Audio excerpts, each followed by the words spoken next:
Oke, baik. Selamat pagi buat anak didik kami seluruhnya dimanapun anak didik kami berada. Terima kasih hari ini anak didik kami sudah masuk di kelas biologi. Pada pagi hari ini, Ibu tetap mengingatkan supaya anak didik kami selalu mematuhi protokol kesehatan, sering untuk mencuci tangan di air mengalir, dan kemanapun anak didik kami pergi, itu selalu usahakan untuk memakai masker. Sebelum kita memulai pembelajaran kita, alangkah baiknya itu pembelajaran kita pagi hari ini dibuka dengan doa yang dibawakan oleh anak didik kami, yaitu Marisi. Silahkan Marisi.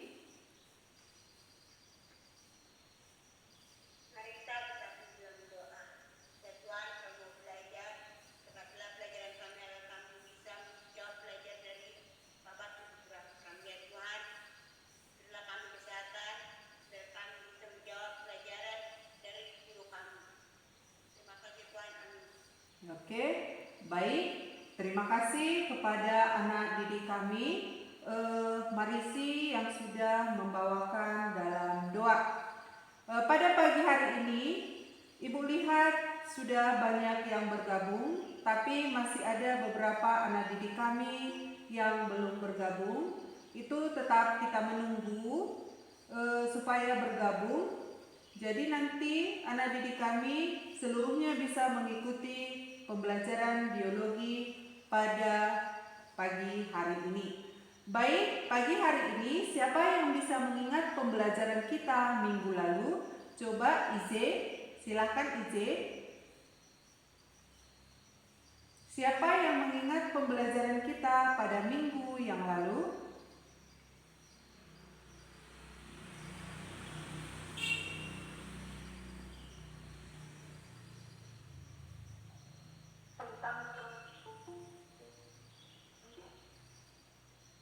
Tentang? Oke, baik. Pembelajaran kita minggu lalu itu adalah protista mirip tumbuhan. Salah satu contohnya kemarin adalah peranan untuk membuat agar-agar itu dari Rhodophyta, ya, ataupun ganggang merah. Pada pagi hari ini, anak didik kami kita akan mempelajari yang namanya protista mirip hewan, ya. Pada protista mirip hewan melalui pengamatan gambar dan video. Yang kedua, siswa mampu mengidentifikasi jenis-jenis protista mirip hewan melalui pengamatan gambar dan video. Yang ketiga, siswa mampu mengklasifikasikan protista mirip hewan. Yang keempat, siswa mampu memberi contoh peranan protista mirip hewan. Yang kelima, siswa mampu membuat peta konsep dari protista mirip hewan. Ya, baik. Coba perhatikan dulu gambar yang di sini. Kira-kira gambar apa ini?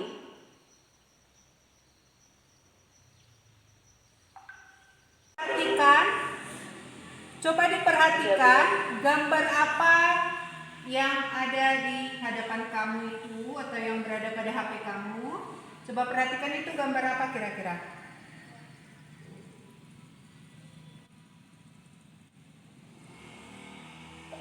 Tambang minyak, Bu. Ya, gambar daripada tambang minyak, ya. Jadi ini kamu lihat ini adalah pengeboran di laut lepas. Apa hubungan pengeboran di laut lepas ini dengan pembelajaran kita pagi hari ini, yaitu protista mirip hewan? Ada yang bisa mengemukakan pendapatnya?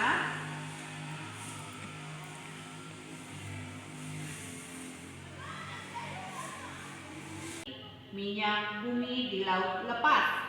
Pengeboran minyak bumi ini dilakukan apabila ditemukan adanya sumber minyak bumi, ya. Jadi sumber minyak bumi itu dilihat dari fosil protista, yaitu Foraminifera, ya. Jadi fosil dari Foraminifera nanti akan membentuk tanah yang disebut dengan Globigerina. Ya, jadi tanah Globigerina ini adalah sebagai petunjuk adanya minyak bumi. Sampai di sini paham? Sampai di sini paham? Paham, Bu. Oke, baik, kita lanjutkan. Gambar video sudah kamu terima. Gambar dan video sudah kamu terima di WA group. Ya, LKPD juga sudah kamu isi secara berkelompok di WA group kelompok. Coba perhatikan protista mirip hewan di sini. Sudah Ibu kasih kemarin itu clue. Itu gambar 1, 2, dan 3 apa saja? Coba siapa yang bisa mengemukakan? Siapa kira-kira yang bisa mengemukakan pada LKPD itu gambar apa? Gambar yang pertama itu, Bu. Ya, Gambar Rhizopoda. gambar yang pertama adalah Rhizopoda. Atau hewan berkaki semu. Hewan berkaki semu. Yang lain? Coba yang lain. Gambar pertama itu apa? Gambar berkaki Portosella. Ya, si Dwi. Gambar pertama adalah? Gambar kedua Portosella, Bu. Ya, Portisella. Gambar kedua? Amoeba, Bu. Amuba. Lanjut. Gambar ketiga kan, Bu.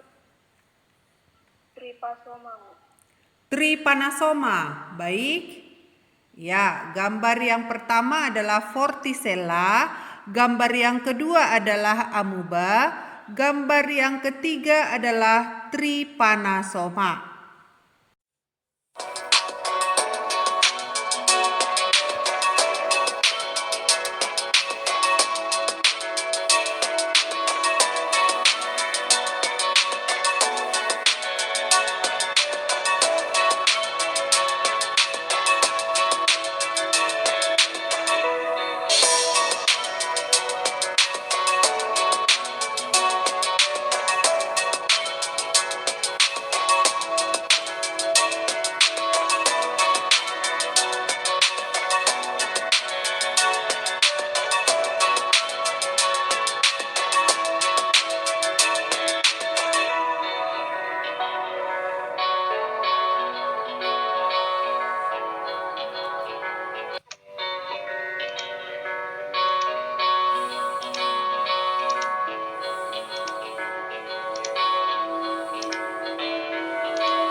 Oke, dari video yang sudah ada kamu terima di LKPD, apa yang bisa kamu kemukakan dari video tersebut?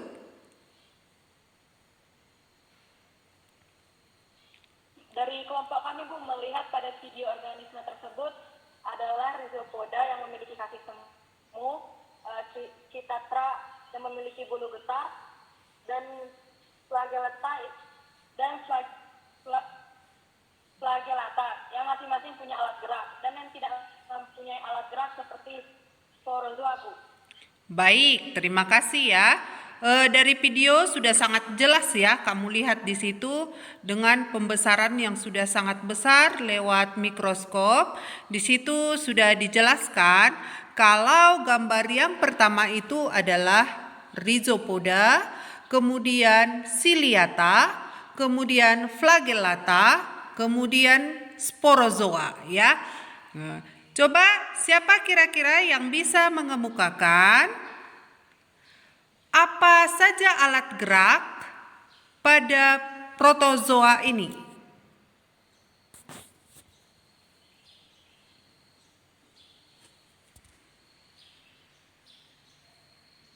Ayo. Apa ciri-ciri dari protozoa itu? Hai Bu, ciri-ciri dari protozoa itu adalah yang pertama organismenya uniselular atau bersel tunggal Bu. Iya, baik. Ya. Eukariotik atau memiliki membran nukleus Bu. Ya, lanjut. Kemudian hidup soliter sendiri atau berkoloni atau itu berkelompok Bu. Oke, baik. Terima kasih ya untuk anak kami Jessica Sibarani. Jadi tadi yang pertama itu bersifat uniseluler atau terdiri dari satu sel. Kemudian yang kedua itu adalah hidupnya bisa secara bebas.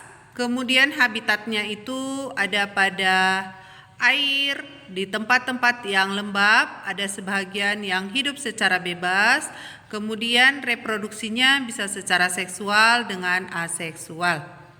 Yuk, Ya. milik membran inti.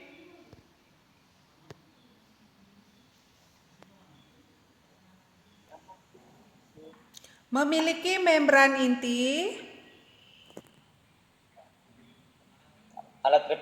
Alat reproduksinya bisa secara seksual dan bisa juga secara aseksual. Bagus, seksual dia dengan cara konjugasi, aseksual dengan cara pembelahan biner. Lanjut. Memiliki alat gerak. Ya, memiliki alat gerak. Alat geraknya tadi ada silia, flagel, kemudian pseudopodia. Cuman itu menurut saya. Oke, baik. Terima kasih ya. Berikutnya, coba perhatikan lagi PowerPoint Ibu ini.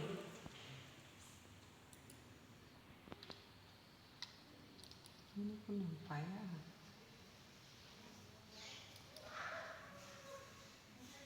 Ya, protista mirip hewan itu diklasifikasikan menjadi 4 kelas.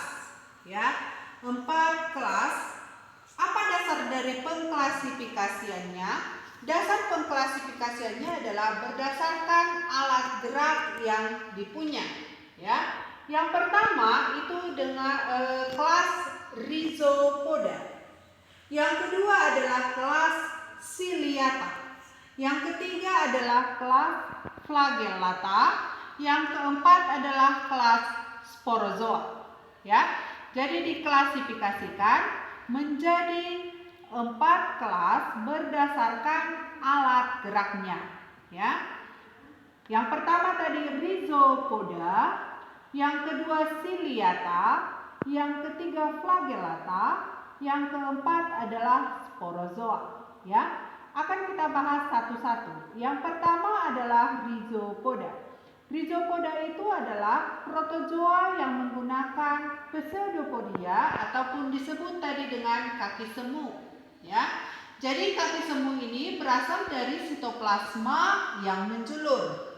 Pseudopodia ini juga berfungsi untuk memangsa makanan. Ya, contoh daripada kelas Rhizopoda itu adalah Amoeba sp. Ya, Amoeba adalah salah satu contoh daripada Rhizopoda.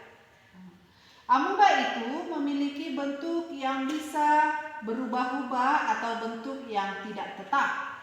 Kemudian sifatnya adalah bersifat heterotrof. Arti heterotrof adalah tergantung kepada organisme yang lain. Ya, jadi gambar amoeba seperti ini. Oke, berikutnya bagaimana proses daripada perkembangbiakan dari amoeba itu? Amoeba ini bisa bereproduksi secara pembelahan biner. Ya, pembelahan biner itu seperti apa? Lihat gambar yang bagian 1. Ini adalah contoh daripada amoeba. Amoeba itu nanti akan berhenti bergerak dan berputar. Kemudian lihat gambar yang kedua. Di sini nanti akan terjadi pembelahan atau pembagian daripada inti sel. Inti sel itu akan membagi atau terbagi menjadi dua bahagian. Ini disebut dengan karyokinesis. Kemudian setelah terbagi dua intinya, maka sitoplasmanya juga akan terbagi dua, ya. Sitoplasma yang terbagi dua disebut dengan sitokinesis. Kemudian setelah terbagi dua seperti ini, maka menjadi dua individu yang baru, ya, atau dua organisme yang baru. Jadi cara dari reproduksinya itu secara pembelahan biner. Tadi yang pertama itu adalah amuba itu berhenti bergerak dan berputar. Kemudian intinya ataupun nukleusnya itu mulai membelah. Ini disebut dengan karyokinesis. Kemudian yang berikutnya terjadi proses pembelahan daripada sitoplasmanya terbagi dua. Ini disebut dengan sitokinesis. Kemudian nanti akan mengalami yang namanya penyempitan pada sitoplasmanya. Kemudian terjadilah sel anakan. Jadi ini disebut dengan sel anakan amuba, ya. Dari gambar ini bisa dipahami kan? Bisa, Bu.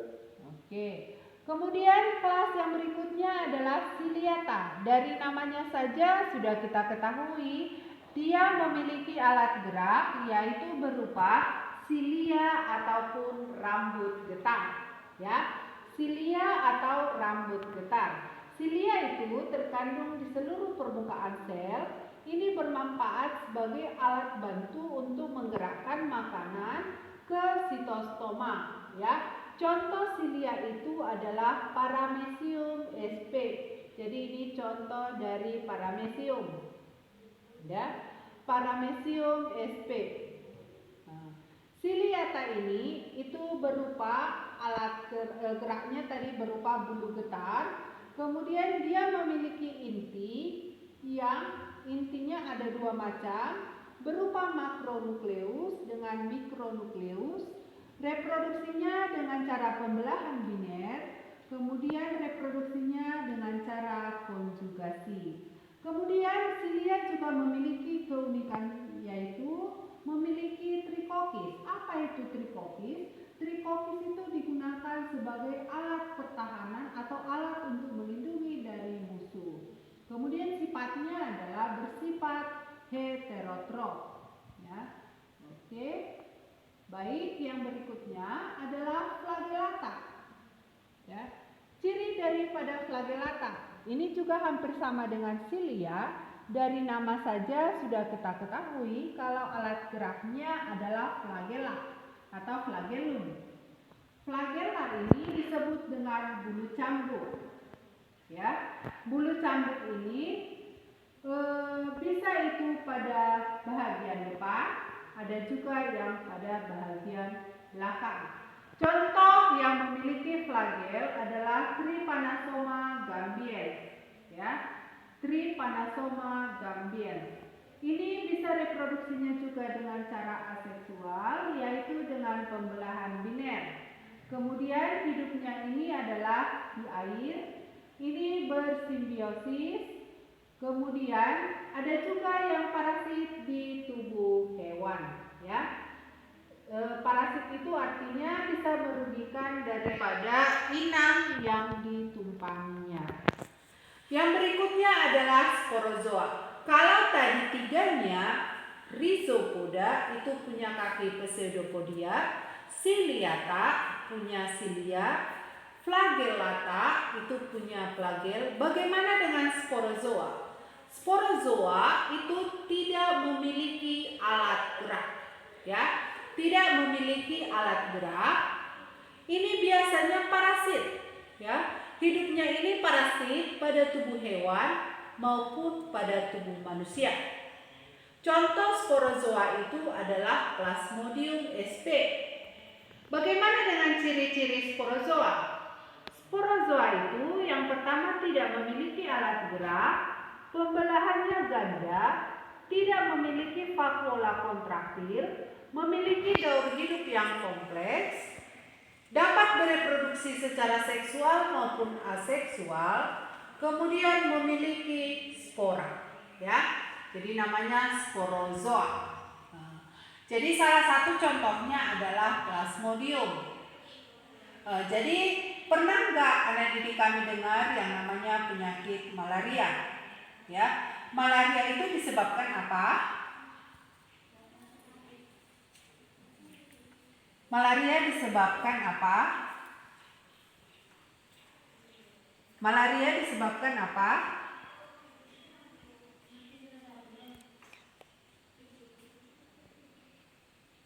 Malaria disebabkan apa?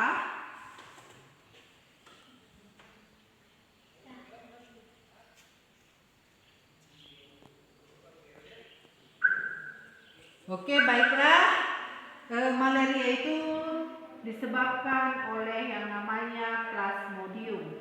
Ya, Plasmodium ini vektornya itu berupa nyamuk, yaitu nyamuk Anopheles. Jadi nyamuk Anopheles lah yang membawa daripada Plasmodium ini sehingga bisa menyebabkan penyakit malaria. Oke, apa aja peranan daripada protista itu? Peranan daripada protista itu atau protista mirip hewan yang disebut dengan protozoa ini bisa sebagai sumber makanan pada hewan-hewan seperti udang, ikan, dan kepiting. Ya. Kemudian protista itu atau protozoa bisa mengontrol jumlah bakteri di alam karena protozoa itu merupakan pemangsa bakteri. Ada tadi yang Ibu sebutkan pada gambar yang kamu lihat tadi di awal, ada gambar mengenai pengeboran minyak, ya. Jadi pengeboran minyak itu petunjuk daripada adanya minyak bumi itu adalah dari fosil protista, yaitu dari fosil foraminifera, ya. Fosil foraminifera nanti akan membentuk yang namanya tanah globigerina. Jadi tanah globigerina ini sebagai petunjuk adanya minyak bumi. Kemudian ada radiolaria ini yang bisa berfungsi sebagai bahan penggosok. Ini juga mengendap ada pada dasar laut. Peranan protozoa ini juga banyak yang merugikan, ya. Yang merugikan itu tentunya contoh pada manusia adalah penyebab penyakit. Salah satu tadi contoh sudah disebutkan yaitu Plasmodium, ini penyebab penyakit malaria. Jadi yang menyebabkan malaria itu adalah Plasmodium yang vektornya adalah nyamuk Anopheles. Kemudian ada lagi Toxoplasma gondii, ini adalah penyebab penyakit toxo. Kemudian ada yang menyebabkan penyakit tidur, ini bisa pada hewan juga, Trypanosoma gambiens dan Trypanosoma rhodiense. Kemudian ada yang menyebabkan penyakit kala azar, contohnya seperti Leishmania sp, kemudian Trypanosoma vaginalis, dan yang sering kamu dengar itu disentri, itu disebabkan oleh protozoa seperti Entamuba histolica, ya. Entamuba histolica itu menyebabkan penyakit disentri. Oke, sampai dari pembelajaran ini apa kesimpulan yang bisa kamu sampaikan? Coba dari kelompok siapa yang bisa mengemukakan kesimpulan dari pembelajaran kita pada pagi hari ini? Saya, Bu. Ya, silakan dari kelompok 2, Jessica Sibarani. Dari kelompok 2 ini menyimpulkan yang pertama ciri-ciri dari protozoa adalah protozoa itu organismenya yang uniseluler atau bersifat tunggal, kemudian memiliki membran nukleus, dapat hidup sendiri atau berkelompok. Kemudian klasifikasi protozoa berdasarkan alat geraknya yaitu Pseudopodia, Cilia, dan Flagellata. Kemudian protozoa dapat dikatakan mirip hewan karena dapat berpindah tempat, Bu. Baik, terima kasih buat anak didik kami ya.